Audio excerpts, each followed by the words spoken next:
चलो यहाँ ध्यान दो, हम लोग पढ़ेंगे आज क्लास 10th का इकोनॉमिक्स। क्लास 10th का इकोनॉमिक्स बोले तो अर्थशास्त्र, इसमें चैप्टर 1 पढ़ा दिए हैं। कल हम तुम लोग को पढ़ाए थे पॉलिटिकल साइंस यानी नागरिक शास्त्र, जिसको राजनीति शास्त्र या सिविक्स बोलते हैं। कल हम तुम लोग को वो पढ़ाए थे, जो नहीं देखा वो जाकर देख सकता है, ठीक है ना। उसमें चैप्टर 1 चैप्टर 2 पढ़ा चुके हैं। अब पढ़ेंगे चैप्टर 2 अर्थशास्त्र यानी इकोनॉमिक्स में पढ़ेंगे, जिसका नाम है राज्य एवं राष्ट्र की आय, ठीक है ना। हम ज़्यादा फॉलो कर रहे हैं इसमें, कौन बुक तो फॉलो कर रहे हैं, भारती भवन कर रहे हैं, ठीक है ना, जिसको बोलते हैं हाई स्कूल अर्थशास्त्र, ठीक है। तो चलो आइए हम ये पढ़ेंगे, काफ़ी इंपॉर्टेंट है। कल जो इसके बाद जस्ट कल हम पढ़ाएंगे फिर हिस्ट्री, ठीक है ना। अभी 3-4 2-2 चैप्टर सब में चलेंगे। हिस्ट्री में भी 2 चैप्टर, ज्योग्राफी में भी 2 चैप्टर, अर्थशास्त्र में भी 2 चैप्टर, और पॉलिटिकल साइंस या नागरिक शास्त्र यानी राजनीति शास्त्र में भी 2 चैप्टर चलेंगे। कहाँ मिलेगा मेरा सब वीडियो इसका, तो मेरा देखो फोटो नहीं आ रहा है, उस पर क्लिक करो तो बहुत सारा ऑप्शन आएगा, तो प्ले लिस्ट के ऑप्शन में जाना है।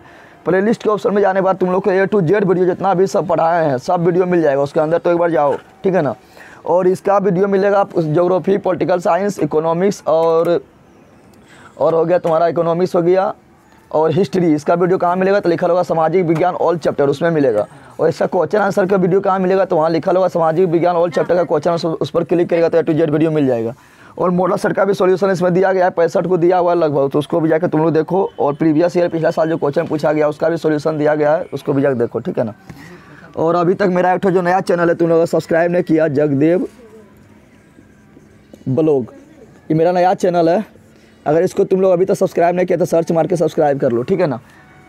मेरा फोटो देख के सब्सक्राइब करना है, क्योंकि इस चैनल के नाम से बहुत सारे ज़्यादा चैनल है, ठीक है। चलो स्टार्ट करते हैं। आज जो पढ़ना है काफ़ी इंपॉर्टेंट है, ठीक है ना, लास्ट तक देखना। चलो यहाँ ध्यान दो, हम लोग पहले पढ़ रहे हैं क्या पढ़ेंगे, राज्य एवं राष्ट्र की आय। आज हम सीखेंगे कि राष्ट्र क्या है, यानी राष्ट्र मतलब देश, राष्ट्र मतलब, और राज्य मतलब क्या, अपना राज्य हो गया, ऐसा हो गया जैसे बिहार में कितना राज्य है, 28 राज्य है, 28 राज्य है ना। तो राज्य का और राष्ट्र का यानी देश का आय, यानी देश में कितना कमाए हुआ साल भर में, वो हो जाएगा राष्ट्र यानी देश का आय। देश का तो सीखेंगे देश का आय कैसे निकाला जाता है, ठीक है ना। उससे पहले हम सीखते हैं पहले कमाई कहाँ से होता है, कमाई कहाँ से होता है। तो कमाई को निकालने के लिए अर्थशास्त्र में उसको बोलते हैं क्षेत्र, क्या बोलते हैं, यानी पूछेगा कि अर्थशास्त्र में कितना क्षेत्र होता है, तो 3 क्षेत्र होता है, कितना होता है, और 3 क्षेत्र से कमाई होता है, 3 क्षेत्र से।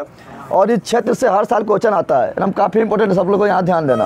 देखिए यहाँ पर अर्थव्यवस्था का पूछेगा कितना क्षेत्र है, तो बोलना अर्थव्यवस्था का 3 क्षेत्र है, कितना है, अर्थव्यवस्था का 3 क्षेत्रक है, कितना क्षेत्रक है, यानी क्षेत्रक को बोलते हैं इंग्लिश में सेक्टर। सेक्टर यानी जहाँ से कमाई होगा उसको बोलते हैं क्षेत्रक यानी सेक्टर, क्या बोलते हैं। तो 3 क्षेत्रक है, कितना क्षेत्रक है, 3 क्षेत्रक है। ऐसे क्वेश्चन आता है ना, सब ध्यान से सुनना। 3 क्षेत्रक को हम 3 भाग में इसको बांटेंगे, 3 क्षेत्रक है ना, यानी इसको 3 भाग में बांटे, कितने भाग में बांटे, ठीक है ना। पहला जो क्षेत्रक है उसको बोलते हैं प्राथमिक क्षेत्र, क्या बोलते हैं, प्राथमिक क्षेत्र, क्या बोलते हैं, काफ़ी इंपॉर्टेंट है अभी जो बता रहे हैं, प्राथमिक क्षेत्र, ठीक है ना। दूसरा जो है उसको बोलते हैं द्वितीयक क्षेत्र, क्या बोलते हैं, द्वितीयक क्षेत्र, और बंदर।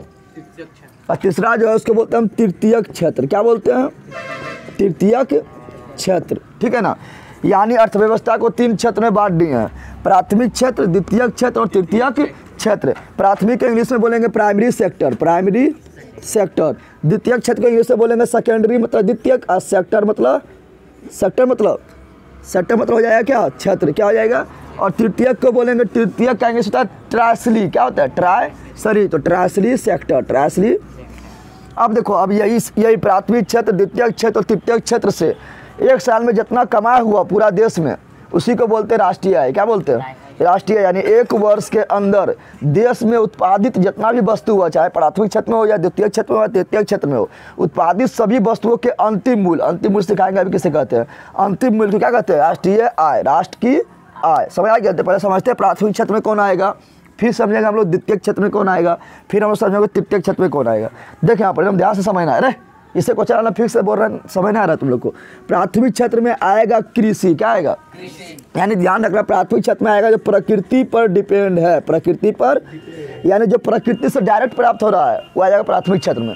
किसमें आएगा, बोलेंगे ये मार्कर प्रकृति से डायरेक्ट प्राप्त हुआ, नहीं प्राप्त हुआ, इसको तो फैक्ट्री में बनाए हैं ना, लेकिन बोलेंगे चावल, गेहूँ, धान, ये सब कहाँ से प्राप्त हो रहा है, डायरेक्ट प्रकृति से प्राप्त हो रहा है, डायरेक्ट धरती से प्राप्त हो रहा है, तो प्राथमिक क्षेत्र। समझ आ गया।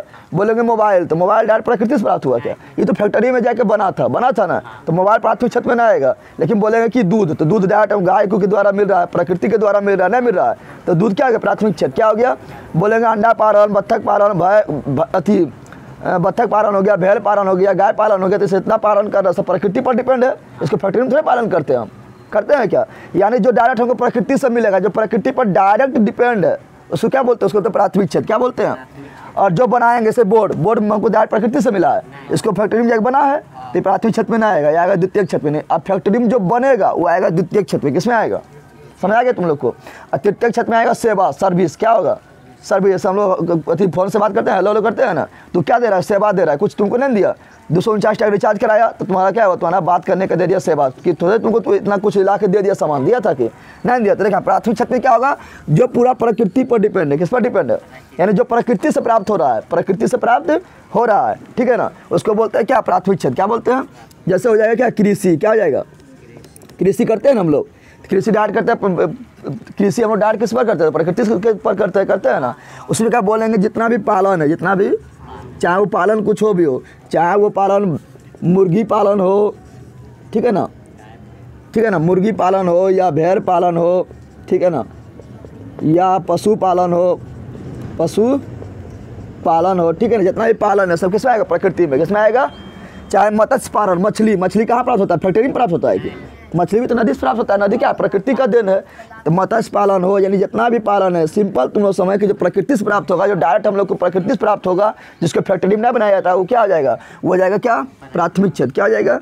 और देखें यहाँ पर ही कोयला हम निकालते हैं, क्या निकालते हैं? अरे ज़मीन को खोद कर क्या निकालते हैं? कोयला। क्या निकालते हैं?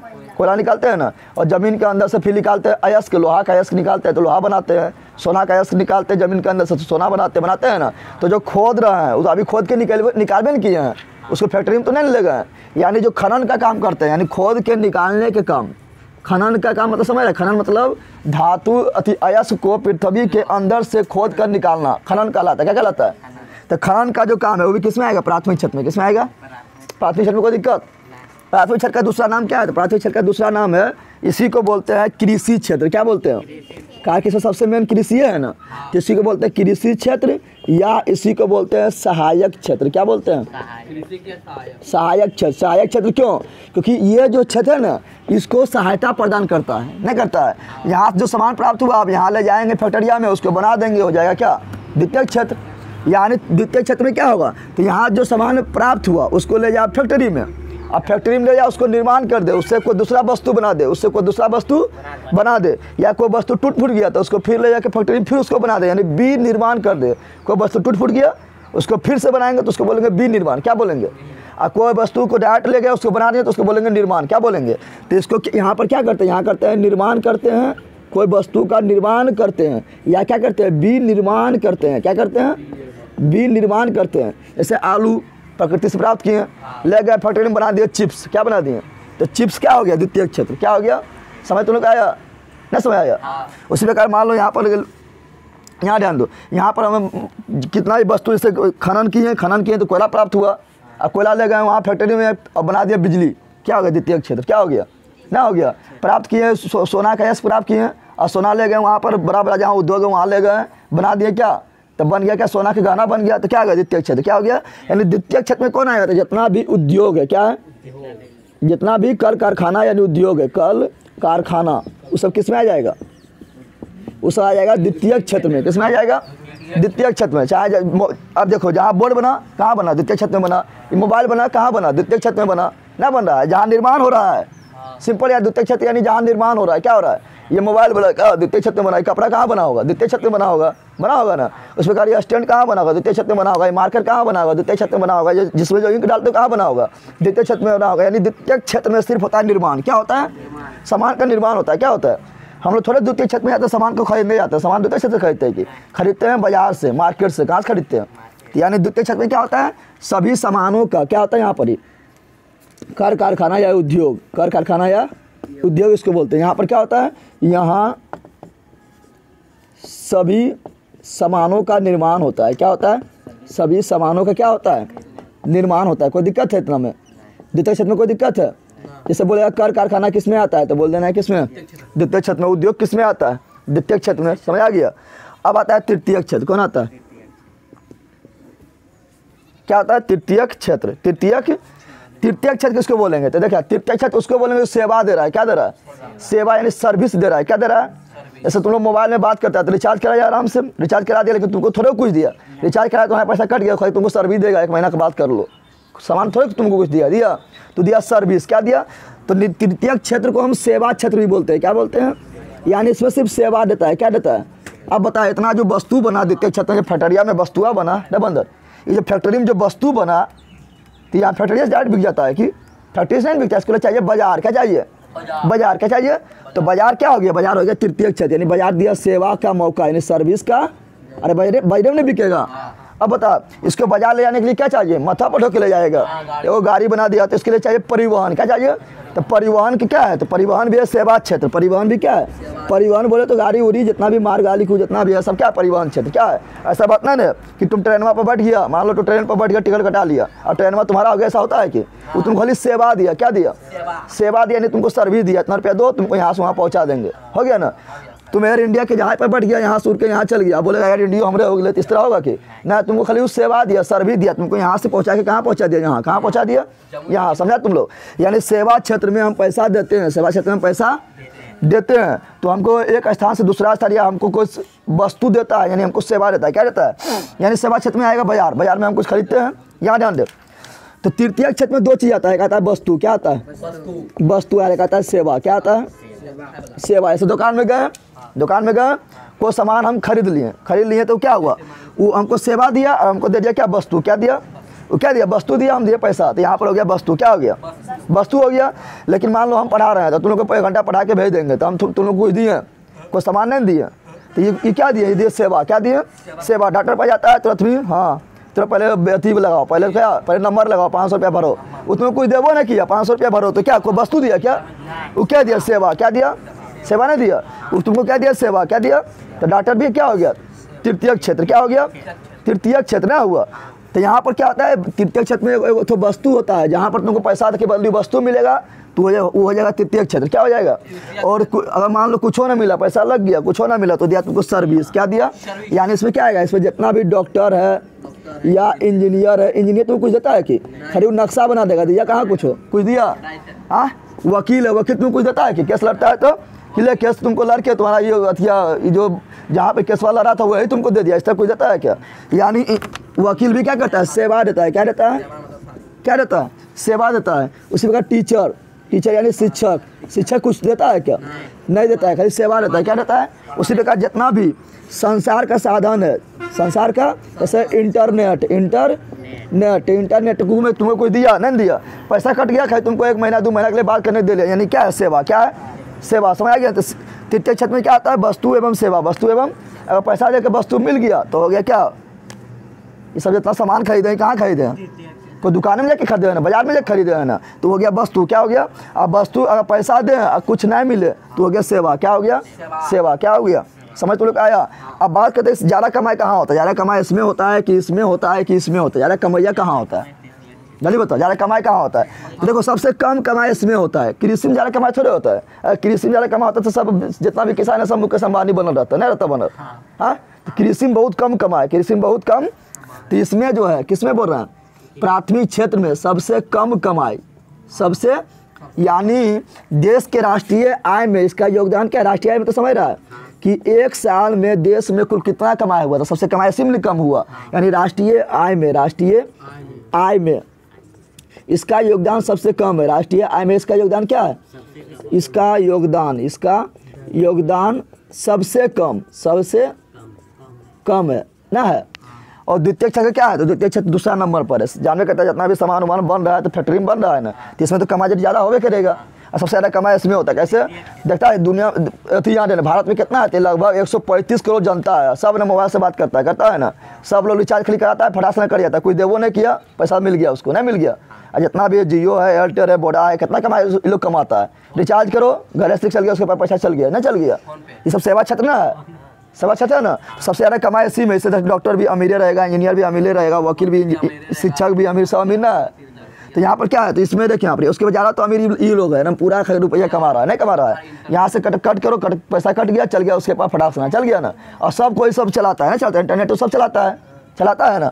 तो ये क्या है, तो इसका दूसरा नंबर में योगदान है, क्या है इसमें जो आय है ना, ये आय क्या है, तो कृषि से ज़्यादा है, कृषि से द्वितीय क्षेत्र में जो है, कृषि से क्या है, कृषि से द्वितीय क्षेत्र जो है ना, दूसरे क्षेत्र में जो कमा है कृषि से क्या है, ज़्यादा, कृषि से क्या है, लेकिन सेवा से क्या है, कम, सेवा से क्या है, कम है, ठीक है ना। और सबसे ज़्यादा योगदान किसका है, तो राष्ट्रीय आय में, राष्ट्रीय किसी भी देश के राष्ट्रीय आय में जब वो विकास करता है देश ना, जब विकास करेगा तो किसी भी देश में राष्ट्रीय आय में सर्वाधिक योगदान किसका होगा, तो सर्वाधिक योगदान होता है इसी का, किसका होता है, सर्वाधिक योगदान, सर्वाधिक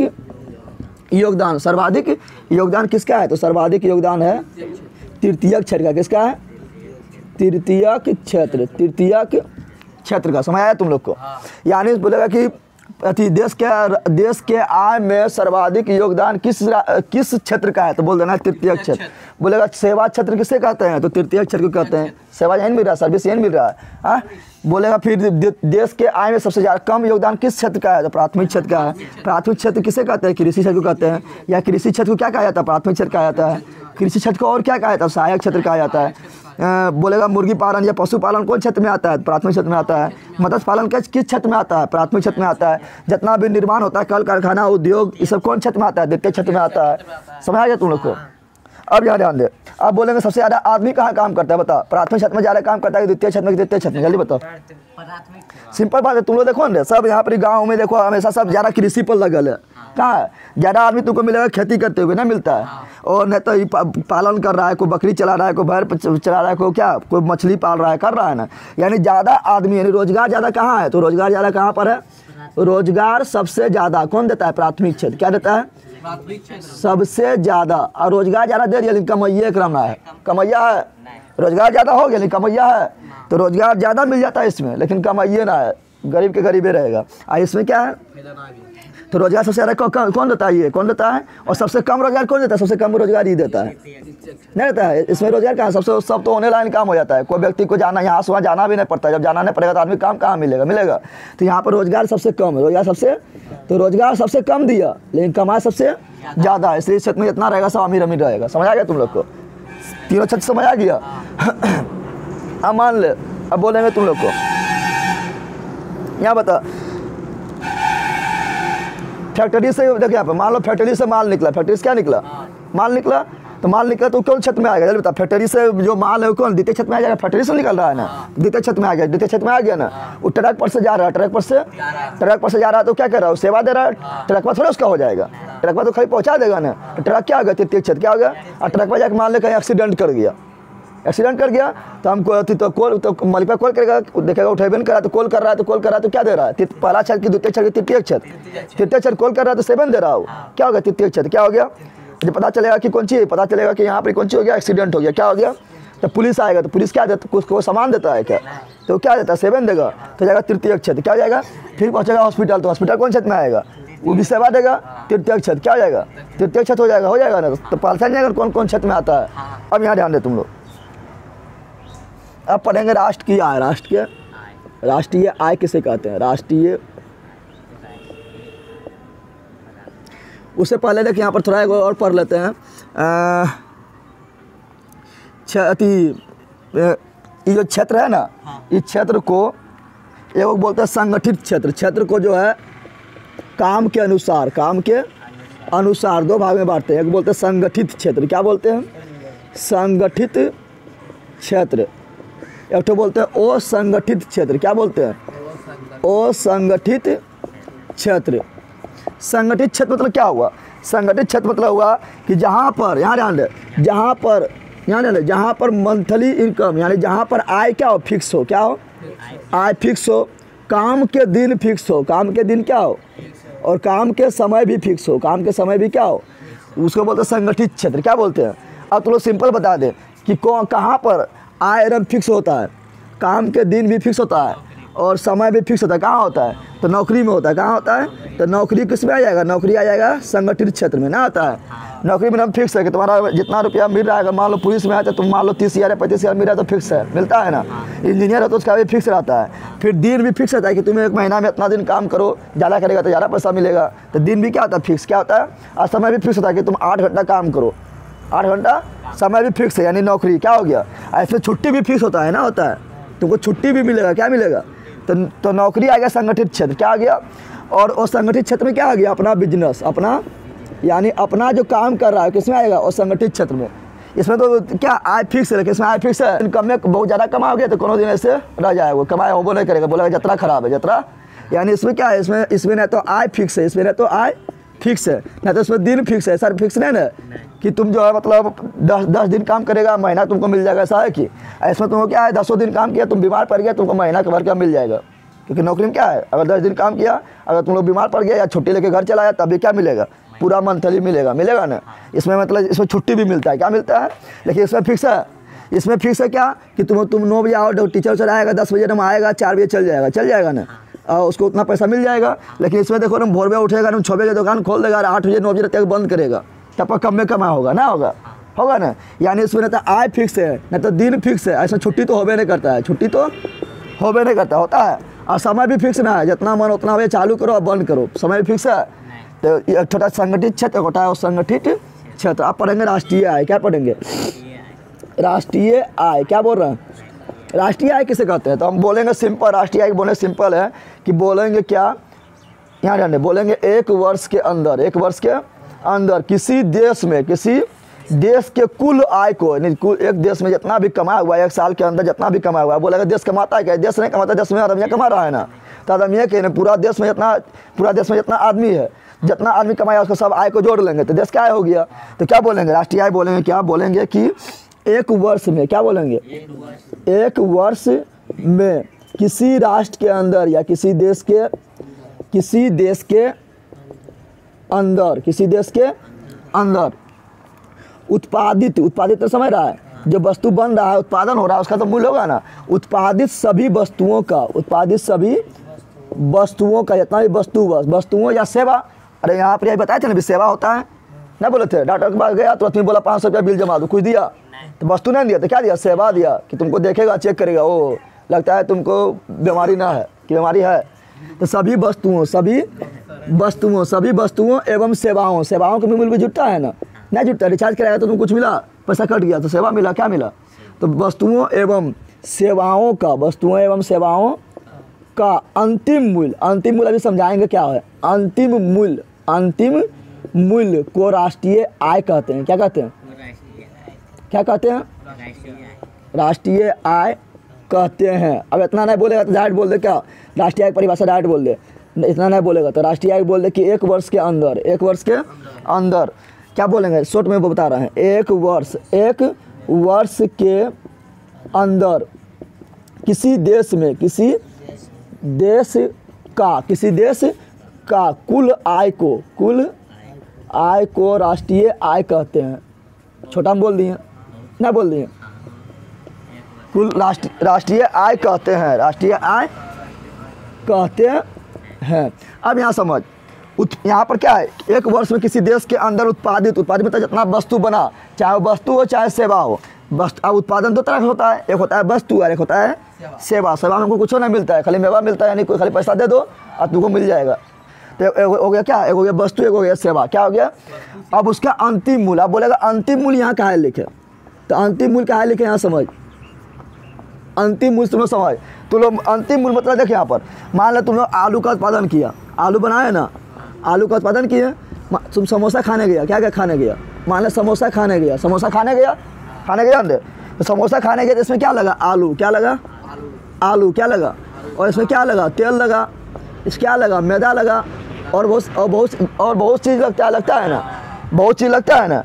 तो यहाँ ध्यान दे तुम लोग, बहुत चीज़ लगता है ना। अगर मान लें आलू का दाम पहले हम जोड़ दिए हैं, यहाँ ध्यान दे बंदर, आलू का दाम मान लो पहले जोड़ दिए, तेला दाम अगर मान लो पहले जोड़ दिया, मैदा दाम मान लो पहले जोड़ दिए, और फिर समोसा जाएंगे खाने तो समोसा दाम भी लेगा, तो समोसा खरीदेंगे तो उसका भी पैसा लगेगा। तो अलुआ का दाम यहाँ भी जुट गया, यहाँ भी जुट गया, 2 बार नहीं जुट गया। तो अलुआ वही है, अरे उसका दाम 2 बार जुट गया तो दिक्कत नहीं हो जाएगा। तो बोला अंतिम वस्तु जो होगा ना, जहाँ से आप उसको मतलब आगे और नहीं बना सकते, यानी अंतिम वस्तु। समोसा से आप कुछ बनाएंगे कि समोसा वहीं पर खाएगा, ख़त्म कर देगा। यानी समोसा हो गया अंतिम वस्तु। क्या हो गया? आलू अंतिम वस्तु हुआ ना, क्योंकि आलू से ही बहुत चीज़ बनेगा। तेल अंतिम वस्तु हुआ ना, तेल से ही बहुत चीज़ बनेगा। मैदा अंतिम वस्तु हुआ ना, मैदा से ही बहुत चीज़ बनेगा। और जहाँ जाके अंतिम हो गया, क्या हो गया? अब समोसा खाने आता है तो इस तरह बोलता है कि अलुआ के हमको 2 रुपया दे दो, तेला को हमको 1 रुपया दे दो, मैदा को हमको 2 रुपया दे दो। इस तरह बोलता है क्या? इस तरह नहीं बोलता है। वो डायरेक्ट सब जोड़ के बोलता है कि इसका 5 रुपया हुआ, 5 रुपया। तो यही हुआ अंतिम मूल्य। क्या हुआ? यानी इसमें आलू का दाम जुटल है, तेल के दाम भी जुटल है, मैदा दाम भी जुटल है, सब जुटल है ना। अगर हम इसको पहले भी जोड़ लेते हैं, पहले ही जोड़ लेते हैं, तो फिर 2 बार इसका दाम जुट जाता, नहीं जुटता। एक बार समोसा जब खरीदे उस समय जुट जाता, एक बार पहले भी जुट जाता, तो दिक्कत नहीं हो जाता। समझना वो उतने है, उसका 2 बार जुट गया, लेकिन 2 बार जुटना चाहिए। समय आ गया तो अंतिम वस्तु। तो अंतिम वस्तु इसलिए निकालते हैं। मान लो कोई घर बनाया, ठीक है ना, घर बना दिया, उसमें क्या लगता है घर बनाने में? ईटा लगता है, सीमेंट लगता है, गिट्टी लगता है, मजदूर लगता है, छड़ लगता है, जितना चीज़ लगा। आपको आया खाने थोड़े बोलेगा कि हमको ईटा का इतना पैसा दे दो, सीमेंट का इतना पैसा दे दो, गिट्टी का इतना पैसा दे दो, ईट का इतना पैसा दे दो। इस तरह बोलेगा कि डायरेक्ट उस सब जोड़ के बोलता है कि इतना रुपया हुआ, घर का इतना रुपया, इतना लाख रुपया हुआ, नहीं बोलता है। इस तरह थोड़ा बोलता है कि हाँ ईटवा कितना दे दो, हाँ गिटिया कितना दे दो। इस तरह बोलता है क्या? डायरेक्ट बोलता है अंतिम मूल्य। क्या बोलता है? अंतिम मूल्य। क्या बोलता है? तो अंतिम मूल्य समझ गया। यानी जहाँ अब उसका अंतिम तो अंतिम मूल्य तुम समझ गया ना, जहाँ पर अब उसका अंत हो गया, अब उससे आगे वो ना जाएगा, तो हो गया अंतिम मूल्य। क्या हो गया? तो सब हम लोग अंतिम मूल्य ले लेते हैं। मोबाइल खाने जाते थे थोड़े इस तरह कहते हैं कि चार्जर अति यहाँ जाना, मोबाइल खाने जाते थोड़े, उसमें बहुत चीज़ लगल है, वहाँ पर विंडो लगल है, उसमें वहाँ पर अति रैम लगल है, रोम लगल है, तो थोड़े बोलते हैं रैम का अलग पैसा देंगे, रोम का अलग पैसा देंगे। उसका अंतिम मूल्य लेते हैं। क्या रहते हैं? जितना जा जाते कहाँ रहते हैं? अंतिम मूल्य। क्या रहते हैं? समय आ गया तुम लोग को? छाप जल्दी। चल यहाँ डाल दे। तुम लोग को हम क्षेत्र पढ़ा दिए ना। बता, सब किसी भी देश के विकास में सर्वाधिक योगदान कौन क्षेत्र का होता है? तृतीय क्षेत्र का ना होता है। तृतीय क्षेत्र को क्या कहते हैं? सेवा क्षेत्र कहते हैं, नहीं कहते हैं? सबसे कम योगदान किसी देश के विकास में सबसे कम योगदान किसका होता है? प्राथमिक क्षेत्र का। प्राथमिक क्षेत्र का। प्राथमिक क्षेत्र को और किस नाम से जाना जाता है? कृषि क्षेत्र या सहायक क्षेत्र। कृषि क्षेत्र या सहायक क्षेत्र का बताए थे ना। उसके बाद जहाँ पर कोई वस्तु निर्माण होता है उसको कौन क्षेत्र कहते हैं? द्वितीय क्षेत्र। क्या कहते हैं?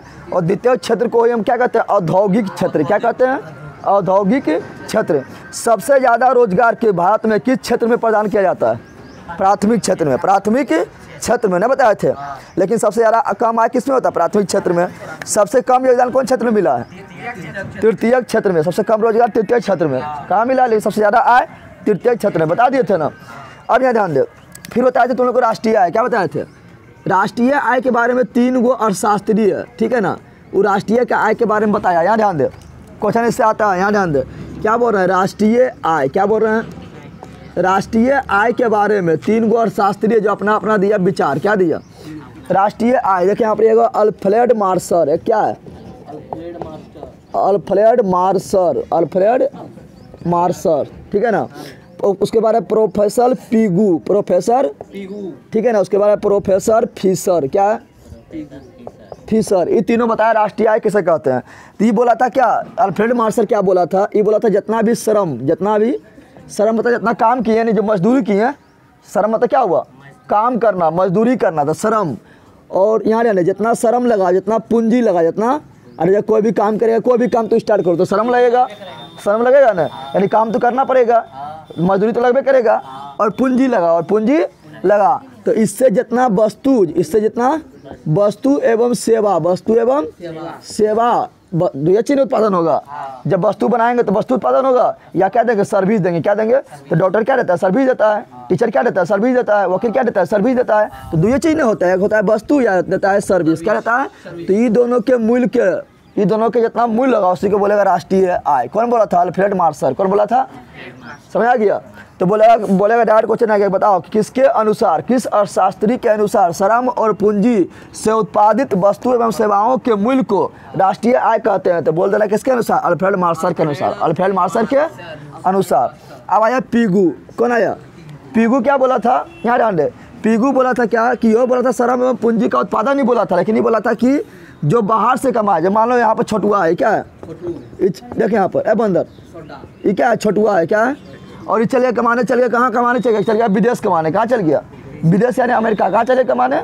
अमेरिका यानी विदेश चल गया कमाने। चल गया कमाने। अरे विदेश मतलब क्या होता है? विदेश मतलब होता है भारत से बाहर। भारत से, तो भारत से बाहर चले कमाने, और वहाँ से जो पैसा कमा के भेजा, कहाँ भेजेगा? अपना भारत यानी अपना घर में भेजेगा। तो बोला था क्या, पीगू बोला था कि पीगू क्या बोला था कि विदेश से प्राप्त धन, विदेश से प्राप्त धन को अगर हम जोड़ देंगे तो जो आय प्राप्त होगा उसको क्या बोलेंगे? राष्ट्रीय आय। क्या बोलेंगे? यानी विदेश से प्राप्त आय को भी शामिल कर दिया। राष्ट्रीय आय में किसको शामिल किया?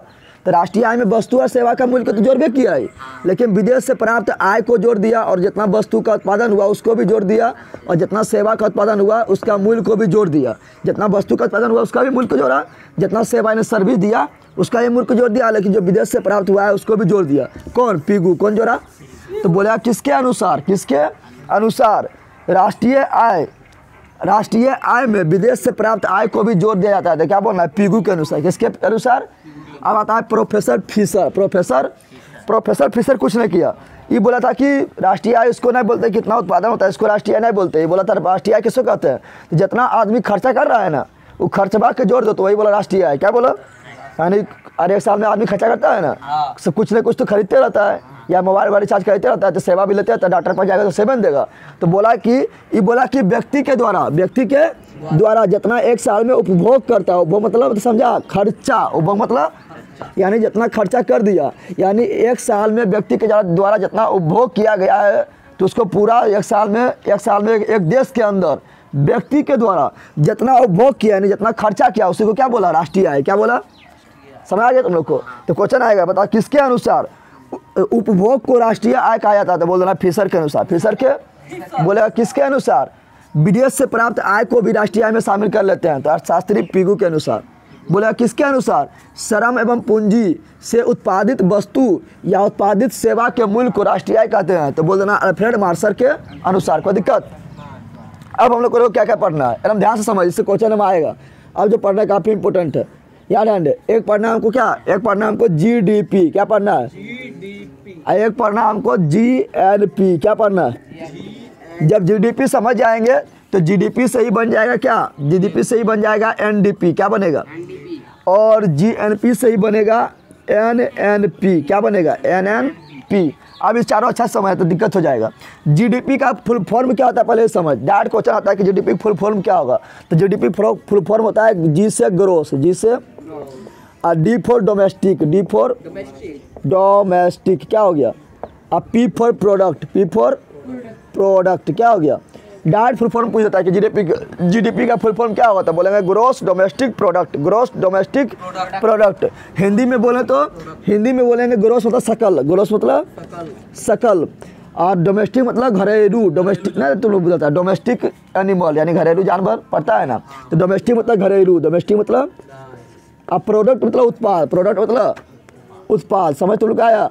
अब इसको समझाएंगे। अभी हम सिर्फ फुल फॉर्म बता रहे हैं। इसका फुल फॉर्म क्या होगा? इसका होगा G for gross, G for gross, N for national, N for national, NATION national, P for product, P for product, P for, तो खाली यहाँ लिखो ग्रोस यहाँ भी, प्रोडक्ट यहाँ भी, ग्रोस यहाँ भी, प्रोडक्ट यहाँ भी, खाली एन अलग हुआ तो एन से नेशनल हो गया ना। इसका हिंदी में क्या बोलेंगे? इसको बोलेंगे हिंदी में सकल। क्या बोलेंगे? सकल मतलब समझने कि तुम्हारा सकलवा, ये सकलवाना है। सकल मतलब टोटल। सकल मतलब टोटल को अर्थशास्त्र में सकल बोलते हैं। क्या बोलते हैं? सकल। अकल ने सकल। क्या बोलते हैं? तो सकल राष्ट्रीय, सकल राष्ट्रीय, नेशनल मतलब राष्ट्रीय, प्रोडक्ट मतलब उत्पाद, प्रोडक्ट मतलब उत्पाद। समझा तुम लोग?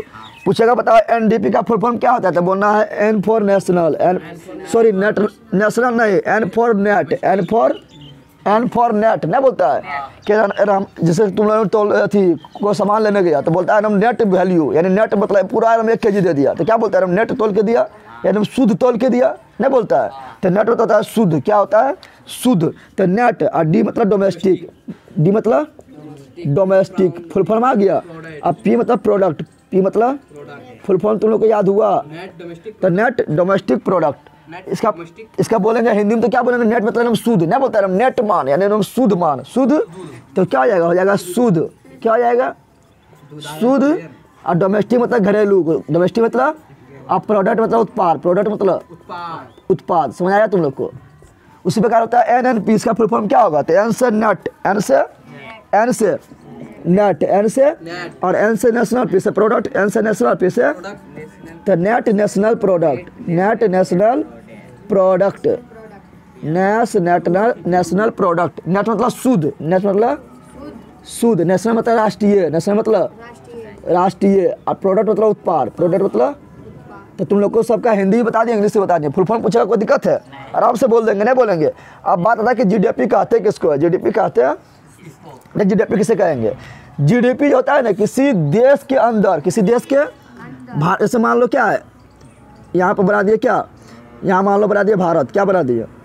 भारत बना दिए हैं, ये मान लो भारत है, क्या है यहाँ डाल। तो भारत के अंदर खाली क्या बोल रहे हैं? भारत के अंदर जितना भी उत्पादन हुआ, जितना भी भारत के अंदर हम बोल रहे हैं, भारत से बाहर ना है, भारत के अंदर जितना भी उत्पादन हुआ उसके कुल आय को, उसके कुल आय को क्या कहेंगे? GDP। क्या कहेंगे? GDP। चाहे यहाँ पर इधर, यहाँ पर चाहे भारत में, भारत के अंदर जितना भी कमाया हुआ, जितना भी एक वर्ष के अंदर किसी भी देश के अंदर, किसी भी देश के अंदर कुल आय को, कुल यानी किसी भी देश के अंदर कुल आय को क्या कहते हैं? GDP। क्या कहते हैं? ऐसे मान लो यहाँ पर, यहाँ ध्यान दे, यहाँ पर भारत में यहाँ ध्यान दे, भारत में कौन कमाता है? तो भारत का आदमी कमाएगा। और कौन कमाएगा? विदेश से जो आदमी आएगा वो कमाएगा। यानी वो भारतीय कंपनी, भारतीय बंदर, यहाँ ध्यान दे, भारतीय कंपनी जो कमा रहा है, तुम लोग उठा पटक देंगे फट जाएगा सब, यहाँ ध्यान देगा। यहाँ पे क्या बोल रहे हैं? भारत के अंदर मान लो भारतीय कंपनी का मैं किया, और विदेशों वाला कंपनी भारत में है, भारत में विदेश वाली कंपनी नहीं है, विदेश कंपनी है ना, तो भारत के अंदर कमा रहा है ना। तो भारत के अंदर भारतीय कंपनी कमा रहा है, विदेशी कंपनी भी काम कर रहा है विदेश का, लेकिन कमा कहाँ रहा है? भारत में नहीं कमा रहा है। तो GDP में इसका भी आय को जोड़ेंगे, भारत का जो है उसका भी जोड़ भी करेंगे, अब विदेशों वाला जोड़ देंगे, विदेशों वाला। अब मान लो कि भारत के आदमी कमाने को चल गया, छोटुआ मान लो कमाने चल गया, कहाँ चल गया? विदेश। कहाँ चल गया? ये चल गया विदेश कमाने। कहाँ चल गया? यानी भारत से बाहर, भारत से कहाँ चल गया? बाहर चल गया। तो इसका आय को GDP में जोड़ेंगे? नहीं जोड़ेंगे। इसका आय को GDP में क्यों नहीं जोड़ेंगे? कि हम बोले थे क्या, GDP कहते हैं उसको कि जो देश के अंदर कुल कमाई होता है, देश के अंदर कुल कमाई, कि देश में कमा रहा है, नहीं कमाए के बाहर से भारत में भेज रहा है, लेकिन देश के अंदर नहीं कमा रहा है, तो इसको GDP में शामिल नहीं करेंगे। समझ आया? और GDP में किसको शामिल करेंगे? तो जो भारत के बाउंड्री के अंदर, भारत के बाउंड्री के यानी भारत के अंदर जितना भी कमाया हुआ, चाहे हम कमाए, भारत के आदमी कमाए या विदेश वाला आदमी कमाए, लेकिन जो भारत में रह के कमा रहा है उसी को बोलेंगे क्या? GDP। क्या बोलेंगे? समझ आ गया? तो GDP किसे कहेंगे? तो बोलेंगे किसी देश के अंदर, किसी देश के अंदर एक वर्ष में उत्पादित सभी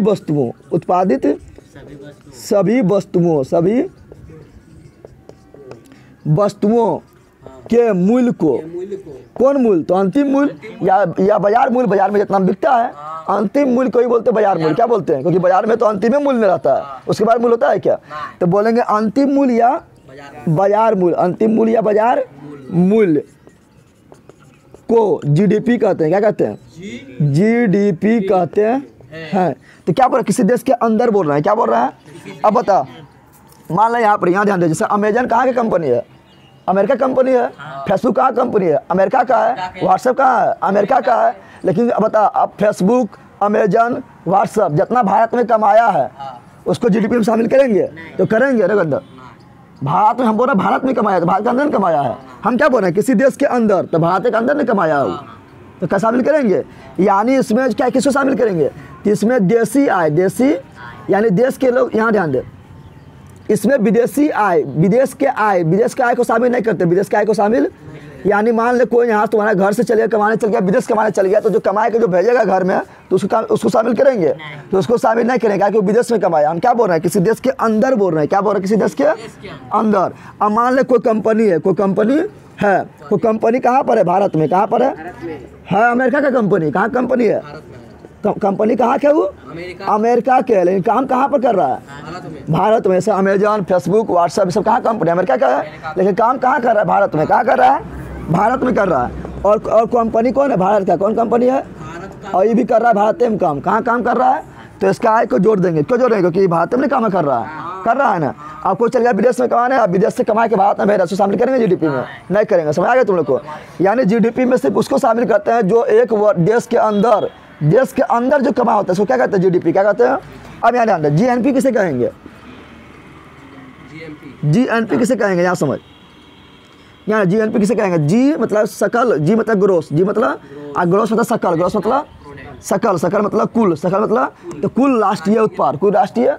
ये जीएनपी क्या कहता है? जीएनपी बोलता है किसको? यहाँ ध्यान दे, बोलता है जीडीपी में से, जीडीपी यानी जो देश के अंदर कुल कमाया हुआ, इसमें से जो, यहाँ ध्यान दे, यहाँ ध्यान दे रहा है, इसमें से जो विदेश से कंपनियां कमाया है ना, वो तो कमा के अपना देश से भेज देगा। तो विदेश से जो कंपनियां कमाया है उसको घटा दो, क्या कर दो? इसमें विदेश से जो कंपनी भारत में कमाया था उसको शामिल कर दिए ना। इसमें बोला विदेश से जो कंपनी कमाया उसको बोल दिया हम एक्स, क्या बोल दिए? तो बोला उसको घटा दो, उसको क्या कर दो? और जो बाहर में जो छठवा कमाया था, विदेश में जो छठवा कमाया था, वो जो पैसा भेजा था भारत में, उसको जोड़ दो, उसको तो कहलाएगा जीएनपी। क्या कहलाएगा? क्या कहलाएगा? समझ आया तुम लोग को? इसमें कौन शामिल था? तो इसमें देखिए यहाँ पर, इसमें क्या कौन शामिल था? तो इसमें जो देखिएगा, इसमें यहाँ पर ध्यान दे, इसमें यहाँ ध्यान दे, इसमें विदेशी कंपनी जो कमाया उसका भी दाम शामिल था। विदेशी कंपनी जो भारत में रह के कमाया उसका भी दाम शामिल था ना। लेकिन इसमें जो विदेशी कंपनी भारत में रह के कमाया उसको हटा दिए। और जो छोटुआ जो बाहर में कमा रहा था इसमें शामिल नहीं था, नहीं शामिल था, जो भारत से बाहर कमा रहा था। लेकिन इसको क्या किया? शामिल करने, क्या कर दिए? शामिल करने। समझ तुम लोग आया? ये क्या हो गया? ये हो गया विदेशी कंपनी का आय, विदेशी कंपनी का आय। ये क्या हो गया? विदेश से बाहर जो कमा रहा है, विदेश से जो बाहर कमा रहा है उसको हम जोड़ दिए, उसको क्या किए? अब यहाँ ध्यान दे, यहाँ पर ध्यान दे। अब मान लो कोई वस्तु का उत्पादन हुआ फैक्ट्री में, वस्तु उत्पादन हुआ ना, तो वस्तु ऐसा नहीं है कि जितना बनाया होता है ना शुद्ध बन जाता है, ऐसा होता है क्या? मान लो 10 को एलईडी बल्ब बनाया तो उसमें मान लो का एलईडी बल्ब टूट गया, फूट गया। अब 10 को तो फैक्ट्री में 10 को तो नहीं बनता है, वहाँ लाखों करोड़ों बनता है। तो लाखों करोड़ों बनाने में कुछ ऐसा होता है, कुछ टूट जाता है, कुछ फूट जाता है, कुछ जलबे नहीं करता होता है ना। तो कुछ क्या होता है? नुकसान होता है। क्या होता है? ना होता है। तो जो टूट फूट जो नुकसान हो गया उसका दाम इसमें शामिल करेंगे? नहीं करेंगे, नहीं करेंगे। तो जो टूट फूट, यहाँ इसमें देखो, इसमें सब शामिल है, जो टूट गया, जो फूट गया, सब शामिल हो गया इसमें। लेकिन नेट मतलब शुद्ध, नेट मतलब एकदम जितना एकदम बना, मान ले बनाए हम कितना 1 लाख बनाए, तो 1 लाख में मान लो 1000 खराब निकल गया, तो कितना बचा? 99,000 बचा। 1 लाख में 1000 खराब हो गया, कितना बचा? तो शुद्ध कितना हुआ? 99,000 कितना हुआ? तो नेट डोमेस्टिक प्रोडक्ट किसे कहते हैं? तो देखो जीडीपी में से जो टूट फूट गया, जो क्या हुआ? टूट फूट गया, उसको हम घटा देंगे। क्या करेंगे? घटा देंगे। तो जो टूट फूट गया, टूट फूट को बोलते हैं घिसावट। क्या बोलते हैं? घिसावट। क्या बोलते हैं? अगर घिसावट को हटा देंगे तो कहलाएगा नेट डोमेस्टिक प्रोडक्ट। समझा तुम लोग? अब एनएनपी किसे कहेंगे? तो इसमें आ गया शुद्ध, क्या हो गया? यानी जीएनपी में से अगर टूट फूट को हटा देंगे, टूट फूट मतलब समझ रहा है? घिसावट, टूट फूट मतलब घिसावट जो लगा है, यानी जो टूट फूट हो गया उसका दाम को घटा देंगे, उसका दाम को, तो जो प्राप्त होगा उसको क्या बोलेंगे? उसको बोलेंगे एनएनपी। क्या बोलेंगे? एनएनपी। समझा तुम लोग? समझा तुम लोग रे? अब तुम लोग बताओ, यहाँ ध्यान दो, तुम लोग को जो पूछेंगे बताना फटाफट। यहाँ ध्यान दो तुम लोग। मान लो कि यहाँ पर ये मान लो क्या है? भारत है। क्या है? कोई भी देश है, कोई भी देश है, ठीक है ना। इसमें मान लो कि यहाँ पर ध्यान दे, यहाँ पर अपना जैसे टाटा कहाँ कंपनी? भारत की कंपनी है। कंपनी टाटा कहाँ कंपनी है? भारत क्या है? भारत के ना है। और यहाँ ले लिए वो अमेजन ले लिए। क्या ले लिए? अमेजन कहाँ कंपनी? अमेरिका कंपनी है ना। और टाटा खाली भारत में थोड़ी चलता है, विदेश में भी चलता है। तो टाटा फिर बाहर में चल गया, कहाँ कमाने? देखो इस देश से बाहर चल गया ना, बाहर चल गया ना। टाटा मान लो यहाँ पर कमाया कितना? यहाँ ध्यान दे, टाटा मान लो यहाँ पर कमाया है 5 लाख। कितना कमाया? 5 लाख। कितना कमाया है? तो ये कहाँ कमा रहा है? अपना देश में कमा रहा है कि विदेश में कमा रहा है? विदेश में कमा रहा है। और टाटा मान लो यहाँ पर कमाया अपना देश में कितना? 10 लाख। कितना कमाया? 10 लाख। कितना कमाया? और अमेजन वाला यहाँ कमाया अपना देश में, यानी देश के अंदर कितना? मान लो कमाया है 5 लाख। कितना कमाया? 5 लाख। तो बता जीडीपी कितना होगा? तो जीडीपी में किसको शामिल करेंगे? तो बोले किसी देश के अंदर जो कमा होगा वो जीडीपी में शामिल करेंगे, बोले थे ना। तो जीडीपी में कौन शामिल होगा? ई शामिल हो जाएगा, क्योंकि देश के अंदर हो रहा है कमाए, यानी 10 लाख प्लस 5 लाख बराबर कितना? 15 लाख, यही शामिल होगा। अब बोलेंगे बता जीएनपी में किसको शामिल करेंगे? तो जीएनपी में बोले थे क्या कि जो विदेशी कंपनियां जो कमा रहा है ना अपना देश में, उसको हटा दे, और जो भारत वाला जो दूसरा देश में कमा रहा है, जो भारत में पैसा भेजेगा उसको शामिल कर दे, यानी जीएनपी में क्या होगा। तो अमेजन मतलब विदेशी कंपनी है, अमेरिका कंपनी, इसको हटा देंगे। आई बाहर में कमा रहा है फिर भी इसको शामिल कर देंगे, क्योंकि भारत इसको पैसा कमाए कहाँ भेजेगा, भारत कहाँ भेजेगा, फिर भी इसको शामिल कर देंगे। समझ तुम आया। अगर मान लो इसका हम बोल लेते 15 लाख, कितना बोल लेते हैं, तो तब देखा जीएनपी कितना हो जाता है। जीएनपी हो जाता है मेरा क्या आता है, जीएनपी बराबर होता है यहाँ जीडीपी कितना हुआ, 15 लाख हुआ ना। जीडीपी में से किसको घटा दे, तो विदेशी को घटा दे, यानी 5 को घटा दे, और जो बाहर जो कमा हुआ उसको क्या कर दे, उसको शामिल कर दे। यही करते हैं, यही करते हैं। देखें यहाँ पर विदेशी ला हटा दिए, और जो भारत की कंपनी जो बाहर में कमाया उसको क्या किया, जोड़ दिए। क्या किया, जोड़ दिए ना। अब यहाँ ध्यान दे तुम लोग, अब बोलेंगे बता कि इसमें ये तो हो गया जीडीपी, क्या हो गया, जीडीपी हो गया। पूछेंगे कि बता एनडीपी क्या होगा। एनडीपी यानी जो इतना इसमें मान लो घिसावट होने में, मान लो इससे घिसावट होने में मान लो कितना रुपया बर्बाद हो गया, 1 लाख रुपया बर्बाद हो गया। क्या हुआ, यानी जो टूट फूट हुआ उसमें क्या हुआ, 1 लाख रुपया बर्बाद हो गया। तो 1 लाख रुपये क्या करेंगे, इसमें घटा देंगे, तो हो जाएगा क्या, हो जाएगा एनडीपी, यानी शुद्ध डोमेस्टिक प्रोडक्ट। क्या करेगा, शुद्ध डोमेस्टिक प्रोडक्ट। यहाँ पर कितना आया हुआ, तो यहाँ पर आया हुआ कितना था, जीडीपी मेरा था 15, कितना था 15 में 5 से कितना बचा, 10, 10 और 15 कितना हो गया, 25 लाख। कितना हो गया, अब मान लो यहाँ पर गिसावट हो गया, मान लो 2 लाख, कितना हो गया, यानी टूट फूट हो गया 2 लाख, तो 2 लाख घटा देंगे तो कितना प्राप्त होगा, 23 लाख प्राप्त होगा। जो 23 लाख प्राप्त हुआ वो क्या कहलाएगा, वो कहलाएगा एनएनपी। क्या कहलाएगा, एनएनपी। समझ रहे हैं ना। जीएनपी में से घुसावट को हटाएंगे तो हो जाएगा एनएनपी, और जीडीपी में से घुसावट को हटाएंगे तो हो जाएगा एनडीपी। क्या हो जाएगा, एनडीपी। समझा तुम लोग। हाँ, अब पढ़ेंगे प्रति व्यक्ति आय। चल यहाँ ध्यान दे, ओए अब पढ़ेंगे प्रति व्यक्ति आय। क्या पढ़ेंगे, प्रति व्यक्ति। अभी तो पूरा देश का आय पढ़ रहे थे ना, अब पढ़ेंगे प्रति व्यक्ति आय। प्रति व्यक्ति आय किसे कहेंगे, देखिए यहाँ पर प्रति व्यक्ति आय किसे कहेंगे। सिंपल प्रति व्यक्ति आय निकालने का तरीका है, बोले 1 वर्ष के अंदर, यानी राष्ट्रीय आय। राष्ट्रीय किसे कहते हैं, तो राष्ट्रीय आय कहते हैं कि 1 वर्ष के अंदर, 1 वर्ष के अंदर किसी देश के कुल आय को राष्ट्रीय आय कहते हैं। तो कुल राष्ट्रीय आय में क्या करेंगे, प्रति व्यक्ति आय बराबर क्या होगा, प्रति व्यक्ति आय बराबर होगा कुल राष्ट्रीय आय, यानी 1 वर्ष में जितना कमाए हुआ वो क्या हो गया, कुल राष्ट्रीय आय हो गया ना हुआ। तो कुल राष्ट्रीय आय में जब हम देश के जनसंख्या से भाग दे देंगे तो जितना मेरा आंसर आएगा, यानी जितना मेरा भागफल आएगा, वही क्या कहलाएगा, प्रति व्यक्ति आय। क्या कहलाएगा, जैसे निकालना है भारत का प्रति व्यक्ति आय निकालना है, तो भारत में जितना कमा हुआ 1 वर्ष के अंदर उसको ऊपर हम लिख दो, और जितना भारत में जनसंख्या है लगभग कितना है, 135 करोड़ है, उसको नीचे लिख दो और भागा दे दो, जितना आएगा वही क्या होगा, प्रति व्यक्ति आय। क्या होगा, उसमें मान लो पाकिस्तान का निकालना है, तो पाकिस्तान का जितना कमा हुआ 1 वर्ष में उसका ऊपर लिख दो, उसका जितना जनसंख्या है उसको नीचे लिख दो, जितना आंसर आएगा क्या आएगा, प्रति व्यक्ति आय। क्या जाएगा, प्रति व्यक्ति आय निकाल लेगा तुम लोग। निकालना है मान लो चीन का, तो चीन में जितना कमा हुआ 1 वर्ष उसको ऊपर लिख दो, उसके बाद उसका जनसंख्या को नीचे लिख दो, भागा दे दो, क्या आएगा, प्रति व्यक्ति आय। क्या जाएगा, समझ तुम लोग आया। प्रति व्यक्ति आय किसे कहेंगे, तो बोलना है प्रति व्यक्ति आय की परिभाषा बोलना है कि राष्ट्रीय आय में, राष्ट्रीय क्या बोलना है, राष्ट्रीय आय में किसी, यहाँ पर डायरेक्ट बोलना है, प्रति व्यक्ति आय में क्या बोलना है, किसी देश का राष्ट्रीय बंदर, किसी देश का राष्ट्रीय आय में, किसी देश का राष्ट्रीय आय में उस देश के जनसंख्या से, उस देश के जनसंख्या से क्या बोल रहे हैं, उस देश के जनसंख्या से भाग देने पर क्या प्राप्त होगा, भागफल प्राप्त होगा। तो भाग देने पर जो भागफल प्राप्त होता है, जो भागफल प्राप्त होता है उससे क्या कहते हैं, उसे प्रति व्यक्ति आय कहते हैं। उसे क्या कहते हैं, प्रति व्यक्ति आय, प्रति व्यक्ति आय कहते हैं, प्रति व्यक्ति आय कहते हैं। समझ आ गया। अब बता तुम लोग बोलेंगे, यहाँ ध्यान, सिंपल बात है, जो देश का प्रति व्यक्ति आय जितना ज़्यादा रहेगा वो देश उतना अमीर रहेगा ना रहेगा। तुम लोग आराम समझ नहीं, तुम्हारा पापा मान 5,000 का महीना कमा रहा है अभी, और 10,000 कमाने लगा तो ज़्यादा अमीर ना हो गया, और 20,000 कमाने लगा तो ज़्यादा अमीर ना हो गया। यानी जिसका प्रति व्यक्ति आय जिस देश का जितना ज़्यादा रहेगा वो देश उतना अमीर रहेगा, कम रहेगा, क्या रहेगा, अमीर। क्या रहेगा। अब बात करते हैं कि भारत में जो है सबसे कम प्रति व्यक्ति आय किस देश का, किस राज्य का है, 28 राज्य है ना। तो भारत में जो है 2013-14 की रिपोर्ट के अनुसार भारत में सबसे ज़्यादा प्रति व्यक्ति आय, ज़्यादा प्रति व्यक्ति आय किसका था, तो पंजाब का। किसका था, ज़्यादा प्रति व्यक्ति आय किसका है, पंजाब। कौन रिपोर्ट के अनुसार, तो 2013-14 के रिपोर्ट के अनुसार, ठीक है ना। सबसे कम किसका है, सबसे कम राष्ट्रीय आय प्रति व्यक्ति आय किसका है, तो अपना बिहार। सबसे कम प्रति व्यक्ति आय किसका है, तो बिहार के सबसे कम प्रति व्यक्ति आय है, याद रखना। अब बोलेगा कि बिहार के अंदर कौन जिला का प्रति व्यक्ति आय सबसे ज़्यादा है?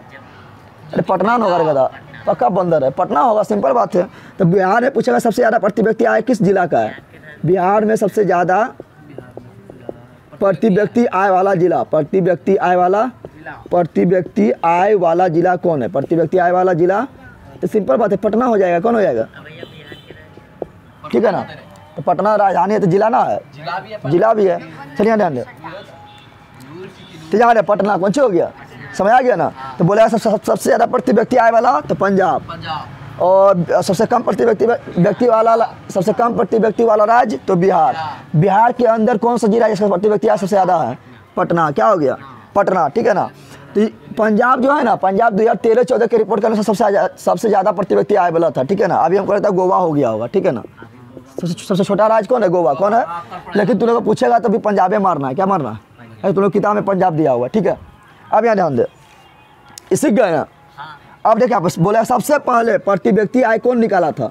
सबसे पहले भारत में प्रति व्यक्ति आय कौन निकाला था? कौन निकाला जल्दी बता। सबसे पहले भारत में जो प्रति व्यक्ति आय निकालने वाला व्यक्ति था वो था दादा भाई नौरोजी। क्वेश्चन पूछता है क्या? दादा भाई नौरोजी। क्या बोल रहे हैं हम? दादा भाई नौरोजी। दादा भाई कब निकाला था? तो 1868 ईस्वी में। 1868 ईस्वी में।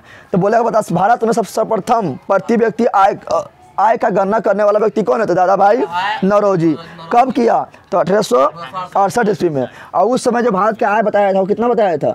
तो उस समय जो भारत का आय बताया था 20 रुपया। कितना बताया? यानी एक वर्ष में उस समय एक व्यक्ति कितना कमाता था? 20 रुपये। कितना कमाता था? एक वर्ष में, एक महीना में नहीं बोल रहा है, एक वर्ष में। उस समय कितना आया था? तो 20 रुपया था। कितना था? 20 रुपया। समझ आ गया ना। उस समय तो अंग्रेज के शासन था, तो अंग्रेजा बदमाश था। यहाँ ध्यान दे।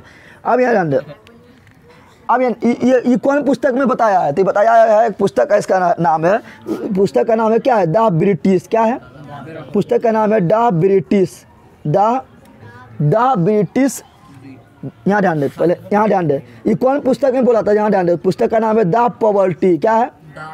हिंदी में लिख देते हैं, तुम लोग को पढ़ने में दिक्कत हुआ था। द पॉवर्टी एंड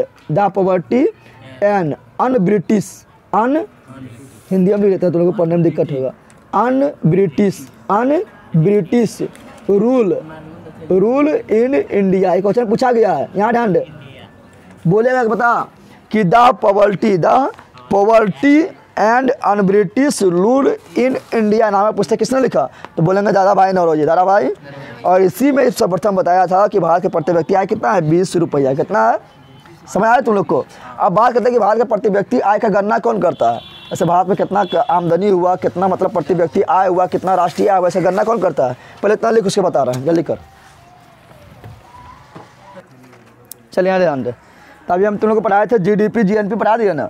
अब तो थोड़ा वहाँ सुधार कर लेना तुम लोग। बताए थे भारत का सबसे ज़्यादा प्रति व्यक्ति आय वाला राज्य कौन है? तो हरियाणा होगा। कौन होगा? हरियाणा। कौन होगा? कौन रिपोर्ट के अनुसार? तो 2013 और 14 रिपोर्ट के अनुसार, 2013-14 की रिपोर्ट के अनुसार हरियाणा होगा। क्या होगा? समझ आ गया ना। और सबसे कम प्रति व्यक्ति आय वाला राज्य तो कौन है? बिहार। कौन है? और बिहार में सबसे ज़्यादा प्रति व्यक्ति आय वाला जिला कौन है? तो पटना। कौन है? और सबसे कम प्रति व्यक्ति आय वाला जिला कौन होगा बिहार में? बता। तो है सुपौल और शिवहर। कौन है? सुपौल और शिवहर। ठीक है ना। शिवहर बंदर, शिवहर जो है बिहार का सबसे छोटा जिला है। सबसे छोटा बोल रहा है। बिहार में सबसे ज़्यादा प्रति व्यक्ति आय वाला जिला कौन था? पटना। कौन था? सबसे कम वाला कौन होगा? तब सुपौल और शिवहर। सुपौल और शिवहर। ठीक है ना। यहाँ ध्यान दे आप तुम लोग। अब यहाँ तुम लोग ध्यान दो, पढ़ाए थे तुम लोग को GDP। क्या पढ़ाए थे? और क्या पढ़ाए थे? फिर GDP वाला पढ़ाए थे। फिर तुम लोग को GNP। क्या पढ़ाए थे? GNP बताए थे ना। अरे यहाँ ध्यान दे, यहाँ तुम लोग ध्यान देगा। अरे बंदर का क्या बोल रहे हैं? यहाँ पे पढ़ाए थे तुम लोग को GDP और क्या पढ़ाया? GNP। क्या पढ़ाए थे? तो GDP में बता तुम लोग। अरे तुम लोग पूछ रहे हैं, मान लो कोई व्यक्ति अमेरिका में कमाया, अमेरिका में कोई व्यक्ति कमा लिया 1 लाख रुपया। कितना कमा लिया? 1 लाख रुपया कमा लिया। तो बताओ किस में शामिल होगा? वो GDP में शामिल होगा कि जीएनपी में शामिल होगा? जल्दी बताओ, किसमें शामिल होगा? तो जीडीपी मतलब होता है ग्रोस डोमेस्टिक प्रोडक्ट, यानी घर के अंदर जो कमाया, यानी अपना देश में जो कमाया वो जीडीपी में शामिल होगा। लेकिन ये अपना देश में अपना देश में नहीं कमा रहा है, कि किस में शामिल होगा? जीएनपी में। किस में होगा? जीडीपी में क्या होता है? तुम्हारा देश के अंदर, तुम्हारे देश के अगर दूसरे को आके कमा लिया तब भी उसको जोड़ दो आप, क्योंकि तुम्हारे घर में नहीं कमाया। अगर तुम्हारा देश के अंदर दूसरे को यानी विदेश वाला आदमी भी आके कमा लिया तब भी उसको किस में जोड़ो? जीडीपी में। किस में जोड़ो? क्या तुम्हारा घर के अंदर कमाया है। लेकिन जीएनपी में क्या होता है कि तुम्हारे घर के अंदर कोई विदेश वाला लोग आके कमाया तो उसको घटा दो, उसको घटा दो। और विदेश में जो भारत का आदमी जो विदेश में रह रहा है वो कमा के पैसा जो भेज रहा है उसको शामिल कर दो। जीएनपी में यही होता है ना, कोई दिक्कत है? ऐसी में से घिसावट को हटा देते हैं तो बन जाता है क्या? एनडीपी। क्या बन जाता है? ये जो टूट फूट जो हुआ सामान में उसको हटा देते हैं, क्या बनता है? एनडीपी। क्या बनता है? और इसी में से घिसावट यानी जो टूट फूट जो सामान में हुआ उसका दाम को घटा देंगे तो बन जाता है एनएनपी। क्या बनता है? एनएनपी। पढ़ाए थे ना, अच्छा का फुल फॉर्म भी तुम लोग को याद रखना है, ठीक है ना। अब देख थोड़ा सा और बचा है, यहाँ ध्यान दे। राष्ट्रीय आय गणना करने का 3 तरीका है। कितना तरीका है? यहाँ ध्यान दे, ओए बंदर यहाँ ध्यान दे। क्या बोल रहे हैं? राष्ट्रीय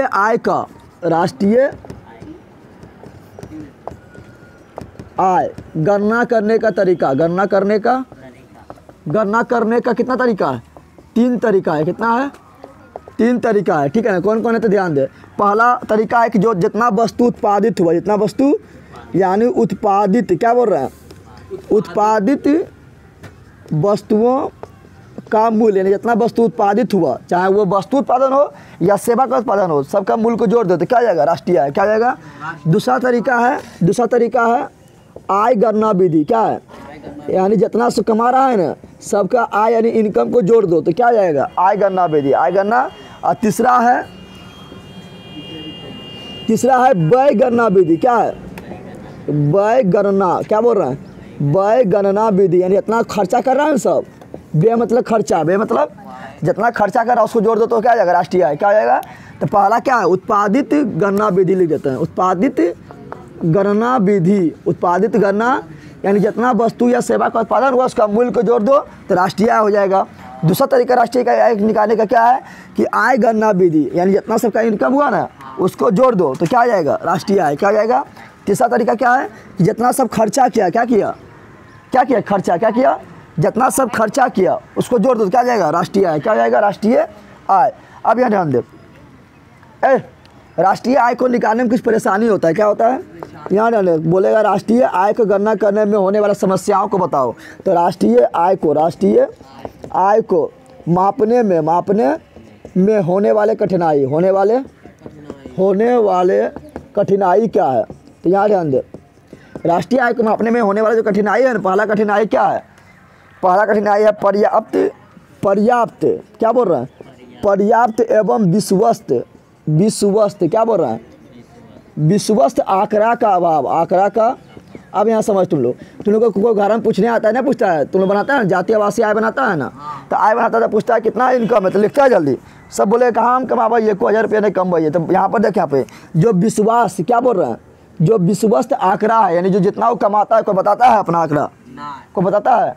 जितना कमा रहा है उससे बहुत कम बताएगा, बहुत कम क्या कहेगा? बहुत कम बताएगा। तो यहाँ ध्यान दो, वही लिखा है पर्याप्त आंकड़ा नहीं मिलता है। और विश्वास आंकड़ा कमाएगा 50,000 तो बोलेगा 5,000 कमाते हैं, यानी विश्वास आंकड़ा को बताता है, सही को नहीं बताता है। यानी विश्वास आंकड़ा का क्या हो गया? अभाव हो गया। क्या हो गया? अब सिंपल बात है, तुम्हारा घर आएगा क्या करने? आएगा सर्वे करने आएगा तो सब कम में बताएगा, और जब कम बताएगा तो राष्ट्रीय आय कम में जुड़ाएगा। तो क्या है? विश्वास आंकड़ा का क्या अभाव है? क्या है? दूसरा क्या है? दूसरा है दोहरा गणना की परेशानी। दोहरी गणना की परेशानी, यानी दोहरी गणना का परेशानी। इसका मतलब क्या होता है? तो दोहरी गणना मतलब क्या होता है? यहाँ समझ, मान ले कोई देख ले, यहाँ पर समझ, कोई मान ले वकील है। क्या है? वकील है, ये कमा लिया मान लो कितना? तो 30,000 रुपया महीना कमाता है, 30,000 रुपया महीना कमाता है, ठीक है। कि बता दिया हम 30,000 रुपये कमा लिए। और वकील क्या असिस्टेंट भी होता है ना, अरे वो मुंशिया ना होता है। तो मान लो कि उस 30,000 में 5,000 दे दिया किसको? मुंशी को। कितना दे रहा है? 5,000 रुपया दे रहा है किसको? मुंशी को। किसको दे रहा है? अब जो आएगा सर्वे करने जो आएगा क्या करेगा? इसका भी आय को जोड़ लेगा और इसका भी आय को जोड़ लेगा। तो कमाया 30,000 ने 5,000 इसको दे दिया, लेकिन 2 बार 5,000 जुट गया, नहीं जुटा। इसका भी आय को जोड़ लिया तो कितना हो गया? 30,000। कितना हो गया? और इसका भी आय को जोड़ लिया तो कितना हो गया? 5,000 कितना हो गया सब मिला के 35,000 कितना हो गया। लेकिन यहाँ पैसा कितना है, यहाँ पैसा तो 30,000 है। 30,000 में नहीं 5,000 इसको दे दिया तो 25,000 इसके पास बचा, 5,000 इसके पास, तो 30,000 में पैसा है। लेकिन इसी को 2 बार जुट गया, क्या हो गया, यानी आय को बार बार दोबारा जुट जाना, उसको बोलते हैं दोहरी गणना। क्या बोलते हैं। तीसरा परेशानी क्या है, तो तीसरा परेशानी है, यहाँ ध्यान दे, तीसरा परेशानी क्या है कि यहाँ पर जो भारत में जो है ना, तुमने देखता है ना, सामान से पैसा से कोई सामान खरीद लिए तो चलो वो बोला तो जुट जाएगा। लेकिन कोई सामान ऐसा खरीदते हैं, कैसा खरीद लेते हैं, तो कोई सामान में दे देते हैं और उसी बदले दूसरा सामान ले लेते हैं ना। यानी यहाँ पर क्या है, यहाँ ध्यान दे, यहाँ मुद्रा विनिमय प्रणाली का अभाव है। मुद्रा विनिमय प्रणाली का अभाव के कारण क्या होता है, राष्ट्रीय आय में दिक्कत होता है ना, होता है। मान लो मुद्रा मतलब पैसा से तुमको सामान खरीदा तो चलो पैसा से कितना खरीदा सामान वो जुट जाएगा। अब देखा तुम लोग घर में आता है ना, केस के बदले सामान ले लेता है, टूटा फूटा मोबाइल के बदले सामान ले लेता है, नहीं ले लेता है, गेहूँ चावल दे के उसके बदले सामान ले लेता है। तो यहाँ पर पैसा नहीं दिए, जब पैसा नहीं दिया तो फिर दिक्कत हो जाएगा कि कितना रुपया दिया कितना रुपया नहीं दिया पता चलेगा। यानी यहाँ पर क्या है, तो मुद्रा विनिमय का अभाव है, यानी बिना मुद्रों के सामान ले लेता है। कैसे ले लेता है, तो वस्तु विनिमय द्वारा, एक वस्तु दिया दूसरा वस्तु लिया, तो इससे भी क्या होता है, परेशानी होता है। क्या होता है, परेशानी। समझ तुम लोग आ गया, इतना समझ तुम लोग आया। अब यहाँ जाने तुम लोग क्या पढ़ाए थे पहले क्या कि 3 क्षेत्र होता है। कितना क्षेत्र होता है, या प्राथमिक क्षेत्र, द्वितीय क्षेत्र, तृतीय क्षेत्र। प्राथमिक क्षेत्र को कृषि क्षेत्र भी बोलते हैं, द्वितीय क्षेत्र को हम क्या बोलते हैं, औद्योगिक क्षेत्र बोलते हैं, तृतीय क्षेत्र को क्या बोलते हैं, तृतीय क्षेत्र को बोलते हैं सेवा क्षेत्र। क्या बोलते हैं, सबसे ज़्यादा कम कमाई कहाँ होता है, प्राथमिक क्षेत्र में। प्राथमिक क्षेत्र में होता है, सबसे ज़्यादा कमाई कहाँ होता है, तृतीय क्षेत्र में। देश के विकास में सर्वाधिक योगदान किसका होता है, तृतीय क्षेत्र का होता है ना। फिर तुम लोग पढ़ाए थे कि संगठित क्षेत्र होता है और संगठित क्षेत्र होता है। संगठित क्षेत्र किसको बोलते हैं, नौकरी वाला को, और संगठित क्षेत्र किसको बोलते हैं, जो अपना बिजनेस करता है। बताए थे ना। फिर पढ़ाए थे तुम लोग क्या राष्ट्रीय आय। राष्ट्रीय आय किसे कहते हैं, तो किसी देश के अंदर उत्पादित सभी वस्तुओं के मूल्य को, उत्पादित सभी वस्तु के मूल्य को क्या कहते हैं, राष्ट्रीय आय। क्या कहते हैं, राष्ट्रीय आय बताए थे। फिर हम तुम लोग को पढ़ाए थे कि राष्ट्रीय आय को निकालने का 4 तरीका है, जीडीपी है, एक जीएनपी है। यहाँ ध्यान पढ़ाए थे जीडीपी। क्या पढ़ाए थे, जीडीपी में क्या करते हैं, तो बाहर से जो कमाया होगा उसको हटा देना है, उसको ना जोड़ना है, देश के अंदर जो कमाया होगा उसको जोड़ दो। और जीएनपी में क्या करते हैं, जीएनपी में जो बाहर से कमाया हुआ अपना देश का आदमी जो बाहर में कमा रहा है उसको भी जोड़ दे। लेकिन विदेश के आदमी अगर भारत में कमा रहा है तो उसको घटा दो, उसको हटा दो। अब एनडीपी आया, क्या आया, एनडीपी। तो एनडीपी क्या हुआ, इसमें जितना घिसावट हुआ, जितना टूट फूट, जो वस्तु टूट फूट गया उसका सामान के मूल्य को हटा दो, उस सामान के मूल्य को यानी घिसावट को हटा दो, तो क्या हो गया एनडीपी। क्या हो गया, यानी जीडीपी में से घिसावट को हटा दिए, घिसावट को हटा दिए तो बन गया क्या, एनडीपी। क्या बन गया। और यहाँ पर जीएनपी में से घिसावट को हटा दिए, घिसावट को यानी जो सामान टूटा फूटा सो हटा दिए तो क्या बन गया एनएनपी। क्या बन गया, एनएनपी। समझ तुम लोग आया। फिर तुम लोग बताया था कि आय को गणना करने का 3 तरीका ना, बताया था तुम लोग को कि एक आया था अर्थशास्त्री, आया था मार्शल, कौन आया था, फिर आया था पिगू, फिर कौन आया था, फिर आया था कौन, तो फिर आया था कौन, जल्दी बता। एक आया था कौन, मार्शल आया, फिर पिगू आया, फिर आया फ्रेशर, आया था ना। तो उसके बारे में बताया था। फिर तुम लोग को बताया था कि आय का गणना करने का 3 तरीका है, एक है उत्पादित गणना विधि, एक आय गणना विधि, एक व्यय गणना विधि। फिर तुम लोग को बताया था कि सबसे ज़्यादा आय कौन सा राज्य का था, हरियाणा का है। सबसे कम किसका है, बिहार का है। बिहार में सबसे ज़्यादा आय कौन सा जिला का है, तो पटना का है। सबसे कम किसका है, तो सुपौल और शिवहर। फिर तुम लोग को बताए थे कि जब सर्वप्रथम भारत में राष्ट्रीय आय की गणना कौन किया, सर्वप्रथम भारत में राष्ट्रीय आय की गणना किया था दादा भाई नौरोजी। कब किया था, 1868 ईस्वी में। कितना रुपया बताया था, 20 रुपया बताया था। कौन पुस्तक में बताया था, तो the property and un-British rule in India, the property and un-British rule in India. अब यहाँ ध्यान दे, अब बात करते हैं कि राष्ट्रीय आय का गणना कौन करता है। राष्ट्रीय आय का गणना कौन करता है, तो एक संगठन है। क्या है, राष्ट्रीय आय का गणना कौन करता है, तो एक संगठन है जिसका नाम है क्या, जिसका नाम है CSO। क्या है, CSO। और CSO के अंदर एक संगठन है, इसके अंदर काम करता है NSSO। ऐसा मालिक के अंदर मजदूर काम नहीं करता है, उसी प्रकार CSO के अंदर एक संगठन काम करता है, इसका नाम है NSSO। तो NSSO क्या करता है, यही करता है राष्ट्रीय आय की गणना। कौन करता है, राष्ट्रीय आय का गणना। तो अगर राष्ट्रीय आय का गणना कौन करता है, तो बोलना है NSSO। NSSO अगर मान लो ऑप्शन में नहीं दिया तो क्या बोलना है, CSO। क्या बोलना है, CSO। अब CSO का फुल फॉर्म क्या था, पूछता है, ठीक है ना। CSO का फुल फॉर्म, तो C से सेंट्रल, C से सेंट्रल, E से स्टैटिकल, ठीक है ना, स्टैटिकल। O से ऑर्गेनाइजेशन, O से ऑर्गेनाइजेशन, समझ आया तुम लोग को। तो बोला CSO का फुल फॉर्म क्या होता है, तो बोलना central statistical organization, central statistical organization. Hindi में बोलेंगे तो बोलेंगे केंद्रीय, क्या बोलेंगे हिंदी में बोलेंगे केंद्रीय सांख्यिकीय, क्या बोलेंगे सांख्यिकीय, सांख्य की, यहाँ ध्यान दो, सांख्यिकीय।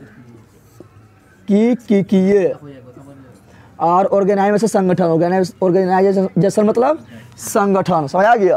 तो CSO फुल फॉर्म क्या होता है, सेंट्रल स्टैटिस्टिकल ऑर्गेनाइजेशन, हिंदी बोले तो केंद्रीय सांख्यिकीय संगठन। और इसी के अंदर काम करता है NSSO, यही कहता है राष्ट्रीय आय की गणना, राष्ट्रीय आय का NSSO फुल फॉर्म क्या होता है, तो NSSO फुल फॉर्म बता रहे हैं NSSO, तो नेशनल N से IS से सैंपल, S से सैंपल, S से, और S से सर्वे, S से सर्वे, और O से ऑर्गेनाइजेशन, O से ऑर्गेनाइजेशन, समझ आ गया। तो चैप्टर वो खत्म, ठीक है ना। इसका क्वेश्चन आंसर करवाएंगे, जो कल पढ़ाया तो उसका क्वेश्चन आंसर करवाएंगे, उसके बाद जो पढ़ाया इसका क्वेश्चन आंसर करवाएंगे। उसके बाद कल हम हिस्ट्री शुरू करेंगे, हिंद चीन में राष्ट्रवाद, ठीक है ना। इन्हें लिखना है तो पहले पढ़ा दिए थे ना, ये लिख लेना।